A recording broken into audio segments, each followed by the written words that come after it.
Just take some time.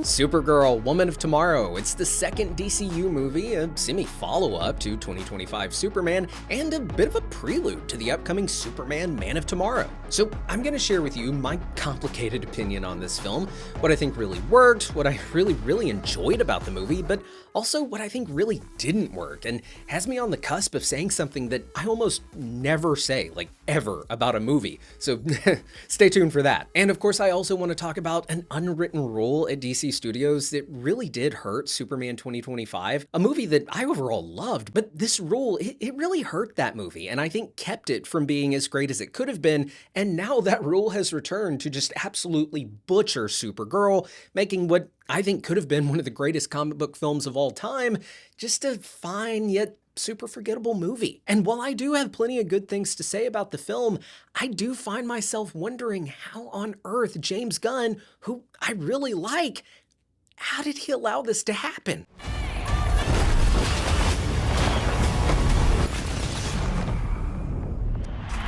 Hey everybody, Colton here. So if you've followed me for any period of time, you know that I often don't even bother talking about movies that I think are just offensively bad and uninteresting. I'd rather spend my time talking about something that gets me excited and that we can have fun talking about. Bitching and moaning, it's just boring to me. But having said that, one, I don't think this film was just offensively bad. Wasn't great. But when there is a film that I wasn't crazy about and I do still decide to spend my time and yours discussing it, it's almost always because I saw really great potential in the film, potential that I feel was squandered. And I'm not talking about, oh, we have to start over, completely rewrite the script and start from scratch filming. No, I'm talking about movies that with a few reshoots and some more time in the editing bay could have delivered a great film, but ultimately end up falling short. Best part of this movie? Millie Alcock. I absolutely adored her performance as Kara. In fact, I think her performance was the one thing that made me walk out of this movie having had a decent time. She's funny, she's cool, there are moments where she talks about Krypton and its fall that really got to me, and I think she's the perfect Kara, the perfect Supergirl, and I could see myself actually watching this mid-movie again just because of how much I loved her in the movie. But that adds to my squandered potential argument, really. Here you are, with a perfect casting, an actress who is delivering a stellar performance, bringing this character to life and really giving us a Supergirl that is so perfectly different from Superman, but you put her in a movie that has horrendous pacing, scenes in the wrong order, and no, I don't mean all the flashback scenes should have been at the front of the movie or something. No, I'm simply saying that the order in which they chose to show certain things was messy, and I'll just say incorrect, really, from an editing standpoint. I know that's subjective, but I'm just quite frankly a little surprised at some of the decisions that were made in the cutting room. Like the opening scene, for example, of this movie. It should not have been the opening scene. The second scene of the movie with Ruthie's family and Krim, that should have been the opening scene of the movie. And it should have been longer. See that family actually being a family. Show a bond between each of the members of the family. Show Ruthie enjoying time with her brother and her parents. Show some laughter, some love, introduce the characters, introduce Ruthie, and then you have Krim come in, do his thing, and then you introduce Supergirl and Krypto. Right out of the gate, they were presenting the movie in the wrong order and cutting crucial scenes, all seemingly to keep the movie under 2 hours. And that right there, that is the unwritten rule that I hope to God they will get rid of at DC Studios. And I say unwritten, but hell, maybe it is fucking written. This idea that they have to keep their movies under 2 hours. They already opened the movie with a scene that shouldn't have been the opening scene, and it felt like it was moved to the opening scene. It felt like they were really just trying to keep viewers from clicking off in the opening minutes. But this is a theatrical film. You don't have to worry about the attention span of your viewer and edit the damn thing like a YouTube video or a TikTok. But people have spent their money on the ticket. They aren't going to get up and walk out of the theater in the first 5 minutes if you don't show Supergirl in the first 5 minutes. It's okay. But that's another thing here. They are editing movies like they aren't designed for theatrical consumption anymore. They are editing movies like they are designed for their shelf life on a streaming service where you do have to worry about people clicking off. So that plus the 2 hour thing, which also hurts Superman. Superman, a movie that I loved, but it was in desperate need of like another 15 minutes at least. I know on Superman, they had this like determination to keep that movie as close to 2 hours as possible because they were so concerned about making sure that that movie was just perfect, which they did need to be concerned with that. But they just had like this, oh, we have to cut out any just morsel of fat that where we could lose the audience even for a second. And that's a good goal to have, but they butchered it to hell, if you ask me. They did the same thing. Marvel did the same thing with the Fantastic Four. When Superman came out, it was reported that they did some massive trimming to that movie, claiming that they were cutting out excess fat to maintain a brisk pace. And I am all for maintaining a brisk pace, but not one that gives you a whiplash and hurts the movie overall, because none of the scenes end up meaning as much when you take away the scenes that provide the necessary context to appreciate the movie overall. There is nothing wrong with a movie being under 2 hours. I am not saying that a movie under 2 hours therefore equals bad. A movie that is an hour and 45 minutes can be the perfect runtime for that movie. But in Superman's case, and very much so in Supergirl's case, which it clocked in at like an hour and 48 minutes, you can feel the missing pieces of the movie. The lack of Lobo, the lack of time on Krypton, the lack of time of Kara as a newbie on Earth, the lack of time with Ruthie and her family before Krim comes in and kills him, and then just the wasted time of having the same scene multiple times in the movie, like constantly depowering, empowering Kara, and having her getting brawl after brawl, like the bar fight that then came right after the pirate fight. Look, I'm making it sound like I hated this film. I did not. Millie Alcock's performance alone makes the movie worth watching. Hell, Ruthie as well delivered a great performance. That kid did a great job. And I enjoyed Momoa as Lobo. And you know, a lot of people are also, they're shitting on the villain. I thought Krim was a fine villain. He's a fucking creepy villain who, you know, is bad because he's bad, and it's his culture. It's his way of life. The way his people do things is something that we in Western culture would view as villainous. And that's okay to have a villain just be bad because they're bad. He doesn't have to have some deep, damaged, oh, actually, I have a good point about X, Y, or Z type of thing. He can just be a villain because he's a villain. So I really didn't see everyone's, you know, like big issue with Krim. I thought he was fine. He was not the problem with the movie. Now, going back to Lobo real quick, Momoa's Lobo, I love him as Lobo, and I guess you could say I selfishly wanted more, but it's not even that really. It's just that his character didn't feel like he belonged in the movie. He should have been a supporting character in the film alongside Ruthie and Kara, but for some reason, they just had it to where he would like show up for a second and then dip, and then he'd show up for a second again and then dip, and then he'd show up for a second again and then dip.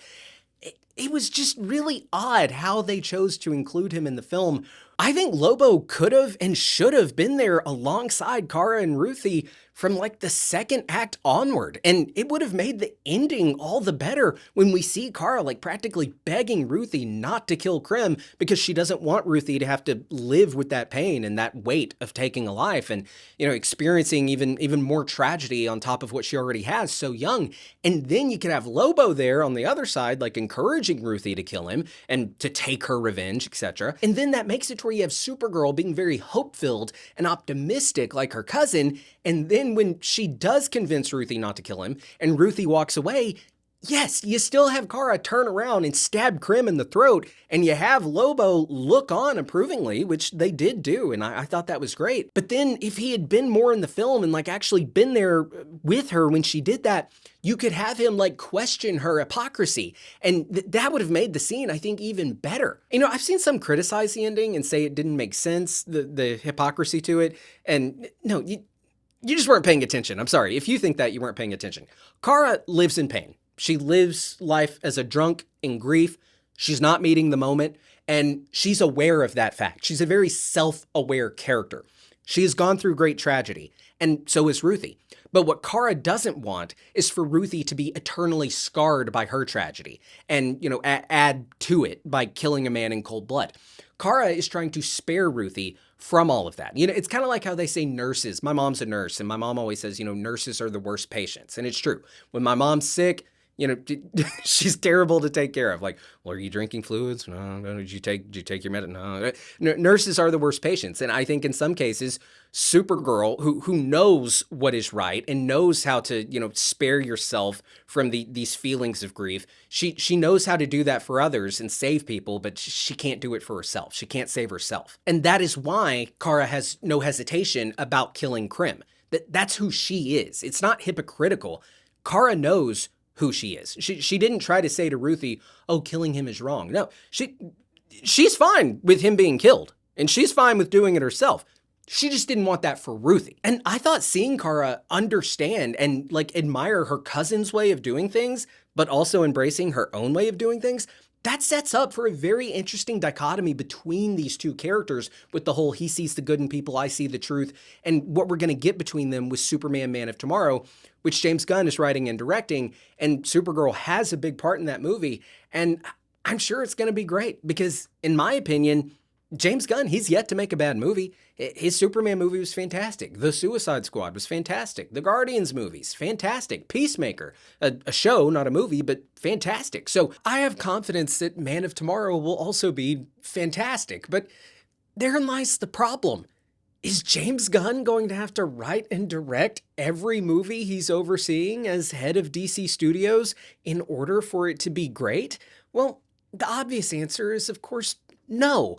I'm not implying that in order for a good DC movie to be made, James Gunn has to write and direct it. No, the Batman 2, it will be great. Clayface will very likely be great. But those, one is very much its own thing. The Batman 2, that's, an Elseworlds thing. And then despite, Clayface, yes, it is part of the DCU, it's still very much its own thing as well. But does something that is super integrated into the DCU, like a Supergirl movie, that's, just really tied into the interconnected story that they are telling, can those films not be handed off by James Gunn to another talented writer and director and have him be able to trust that it will be done right?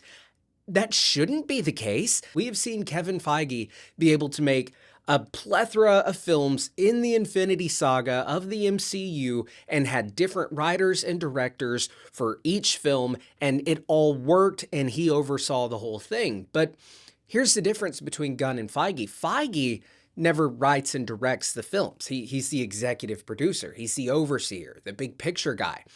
Maybe James Gunn, who is a brilliant writer, brilliant director, brilliant filmmaker, maybe he isn't very good at being a studio head. And I say that because we know he's a gifted writer and director, but that's really a different skill set than the one of being able to take another talented writer and director and assign them a project like Supergirl and then simply just oversee it as an executive producer type role.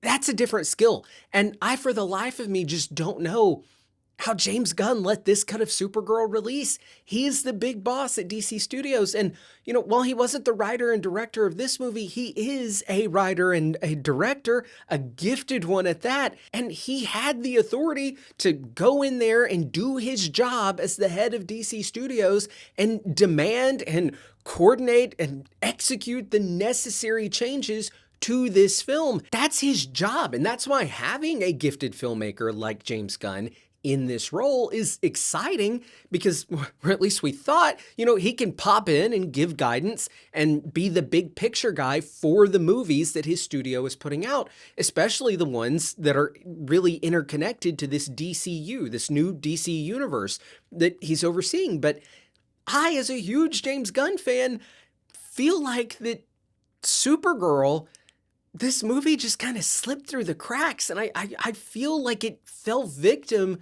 to James Gunn being so busy writing and directing his own movie, Superman Man of Tomorrow, that he may not have done his job in making sure that Supergirl was everything it needed to be as the second film in your brand new universe that right now needs to be focused on not box office, but putting out just absolutely beloved top tier quality films and television. So it's kind of like we're just stuck between a rock and a hard place here. You know, if James Gunn does the movie, writes and directs it, it's probably going to be good. But at the same time, we can't have him do everything. That would get stale, and it's just not possible from he can't write and direct every single movie that DC puts out and us actually get to have a movie every year and a show every year. So instead, yes, you need him as a studio head to help guide the ship, but that could be proving difficult to do when you have the other full-time job